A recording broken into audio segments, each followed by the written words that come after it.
Jai Hind everyone, I am Dr. Nitisha Shrivastava, faculty in the Department of Electrical and Electronics Engineering, Ajay Kumar Gar Engineering College in Ghaziabad in Uttar Pradesh in India.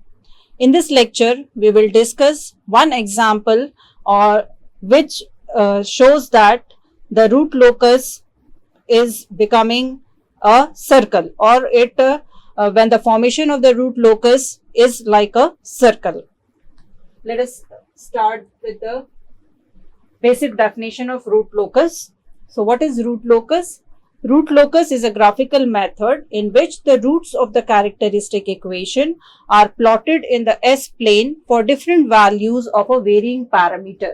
The varying parameter here is k, and the root locus is drawn taking into consideration that the gain k varies from 0 to infinity.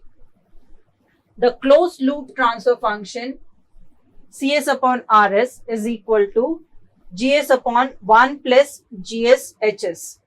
Hs is the feedback transfer function. Therefore, the characteristic equation is 1 plus Gs Hs is equal to 0. The locus of the roots of the characteristic equation when the gain is varied from 0 to infinity is called the root locus. Now, if we have a transfer function of this kind, GSHS is the open loop transfer function and it is given as k, the variable parameter k, s plus a upon s into s plus b upon s into s plus a. This means that we have a transfer function which is having a 0 at point B and two poles at 0 and at minus a. That is, there are two poles at s is equal to 0 and s is equal to minus a. S is equal to minus a, whereas there is 1 0 at s is equal to minus b.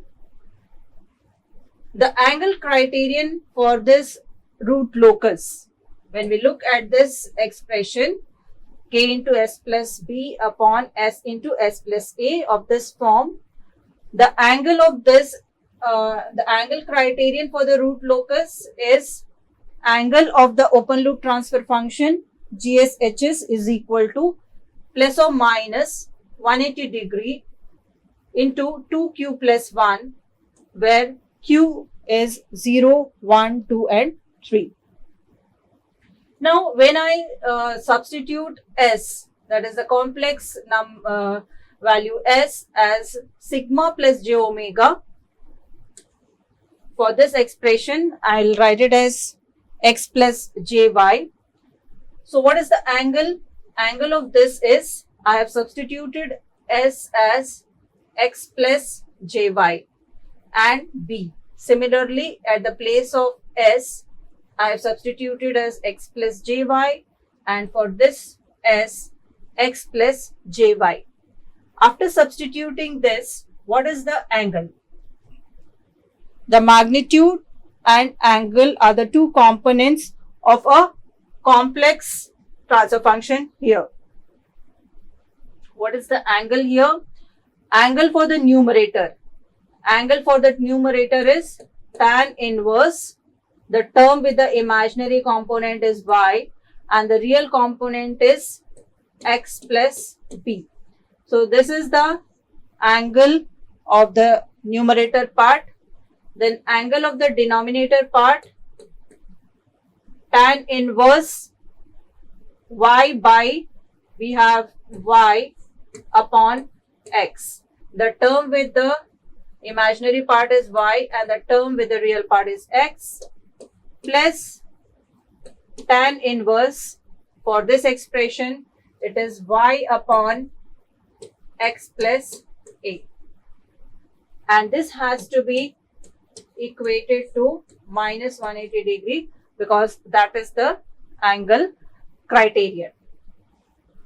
Now, after solving this, we get this part of the equation, tan inverse y upon x plus b, and taking the angles of the denominator. In the numerator, we get a negative sign here and a negative sign here. Equating this to 180 degree and rearranging the terms, tan inverse y by x, tan inverse y upon x plus a, and which is equated here 180 degree plus. So rearranging the terms, we get this value. So this expression should be in the form of the equation of a circle. So therefore, when I apply tan on both sides for this expression, when I apply tan on both sides, that is, we can use the relation tan A plus B, which is nothing but tan A plus tan B upon 1 minus tan A tan B. So to this expression, I will apply tan on both sides. Applying tan on both sides or taking tan on both sides and using the expression tan A plus B. So this is my A, tan inverse y by x is A, and tan inverse y upon x plus A is B. So I get tan inverse and tan cancel out. So I get this expression. So when I simplify this expression, it comes out to be x into x plus b the whole square plus y square plus b square minus ab. Now what is this representing? As we know, the center radius form of the circle equation is in the form x minus h the whole square plus y minus k the whole square is equal to r square, and with center being at the point h, k and the radius being r. So how can we relate these two expressions? And where does this come from? It has come from simplifying this part. And we started with this expression k into s plus b upon s into s plus a. So comparing these two, we find that our h is minus b and k is 0.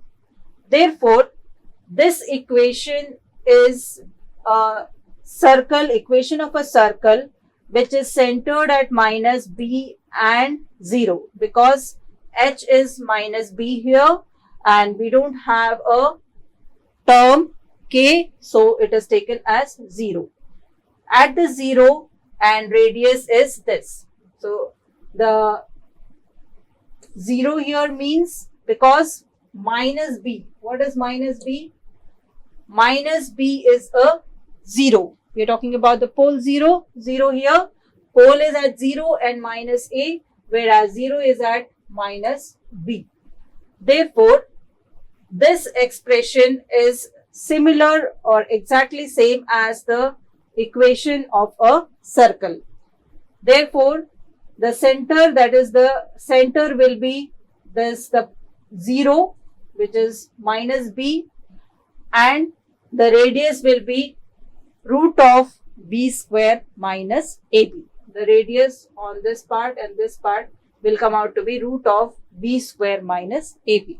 Thus, if you have an expression of the form s plus b upon s into s plus a, 0 at minus b and a pole at minus a and at the origin, then the root locus is resulted in a circle.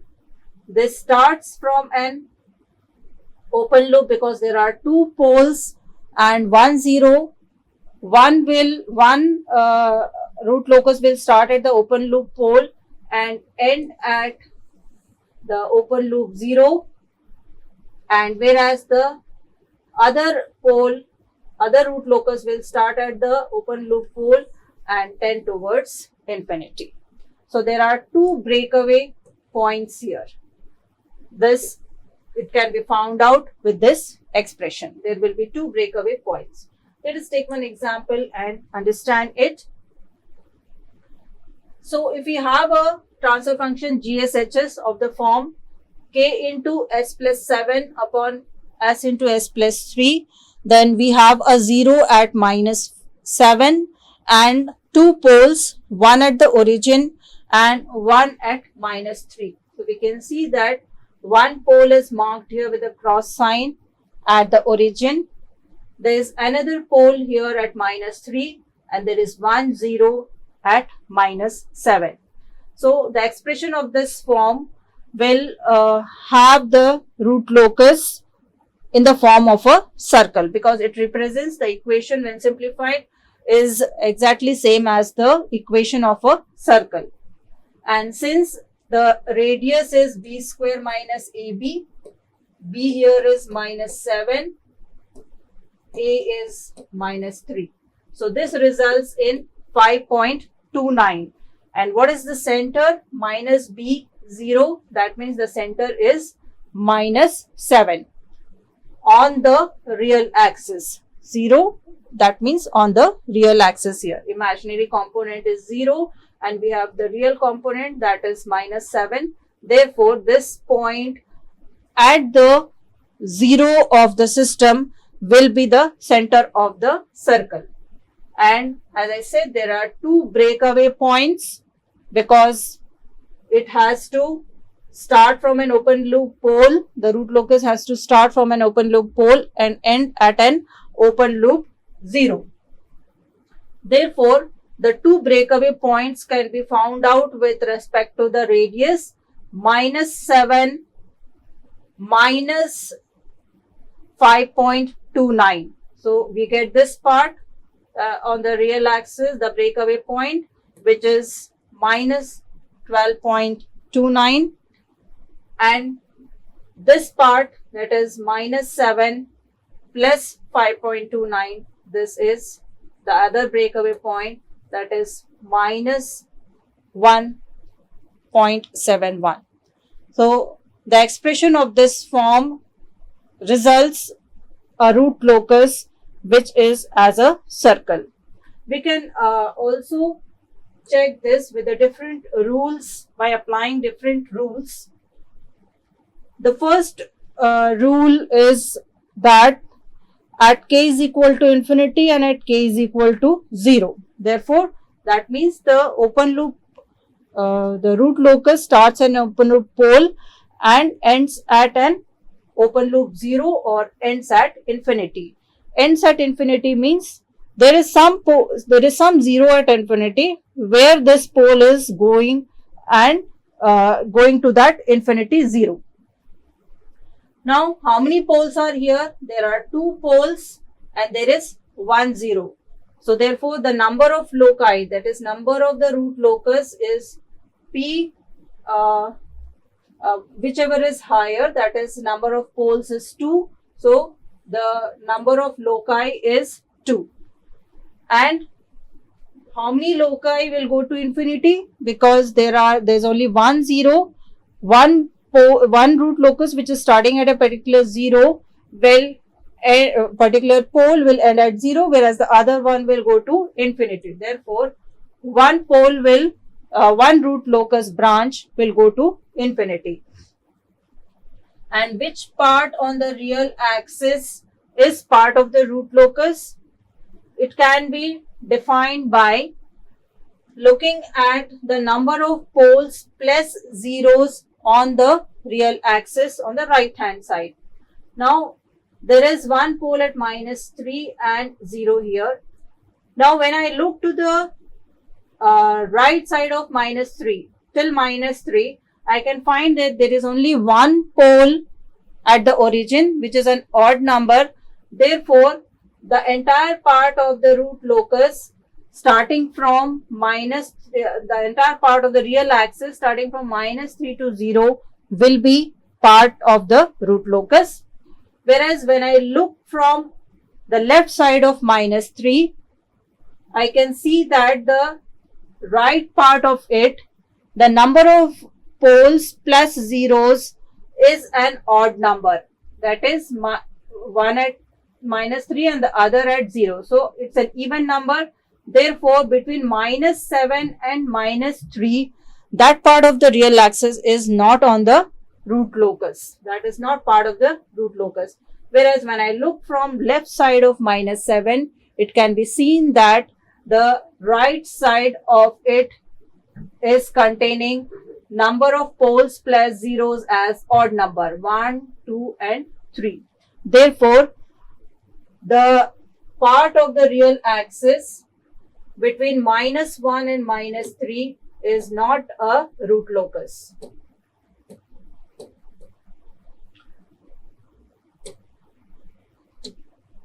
So the next is to find the centroid. Since we have one loci which is going to infinity, centroid is sum of zeros plus sum of poles plus minus sum of zeros upon p minus z, which is this, that is 0 minus 3 and minus of -7, that is 0 minus 3 minus of -7, that is -3 plus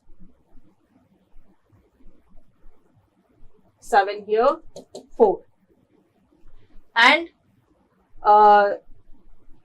that is the angle of asymptotes is 180 degree.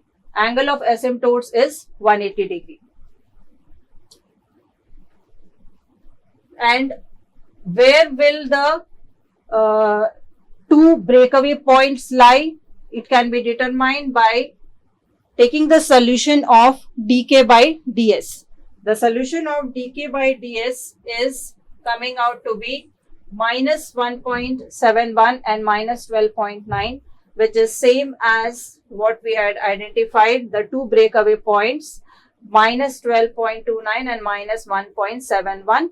Since the angle of asymptotes is only one, that is 180 degree, then the locus which is tending towards infinity is 180 degree, that is phi a is 180 degree, and therefore the root locus will not intersect with the imaginary axis. This has been verified with the rules as well, and also with the equation of the circle. So this is the root locus, which comes out to be as a circle if the expression is of the form s plus b upon s into s plus a, where b is a 0 and b represents the 0 and a represents the whole. Thank you very much.